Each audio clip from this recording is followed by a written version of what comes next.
গণতান্ত্রিক রাষ্ট্র চান? আপনি কি একটা মানবিক রাষ্ট্র চান? আপনি কি একটা আধুনিক রাষ্ট্র চান? আপনি কি একটা নিরাপদ রাষ্ট্র চান? আপনি কি একটা চান বৈষম্যহীন মুক্ত একটা রাষ্ট্র? যেখানে তরুণরা তাদের কর্মসংস্থান জন্য কোথাও আপনার কষ্ট করতে হবে না। তারা তাদের চাকরি শেষ করার পরে কর্মসংস্থানের ব্যবস্থা হবে। যেখানে আমার আয়ের মধ্যে নিত্যপণ্য দ্রব্যের দাম থাকবে।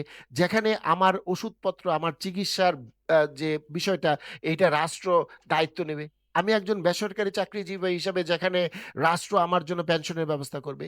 যেখানে আমি বয়োবৃদ্ধ হয়ে গেলে আমার ছেলেমেয়েরা যেন আমাকে আপনার সেফ হোমে না রেখে আমার ভরণ-পোষণের ব্যবস্থা করে, সেই ধরনের একটা মূল্যবোধের ব্যবস্থা করবে। এই দেশটাকে একটা ন্যায়পরায়ণতার একটা আপনার মাপকাঠিতে দেশটাকে চালাবে, অথবা সমাজে ন্যায় বিচার থাকবে, আইনের বিচার থাকবে, ভোটের অধিকার থাকবে, মতামত প্রকাশের স্বাধীনতা থাকবে, আমি আমার উন্নয়নের অংশীদার করতে পারবো।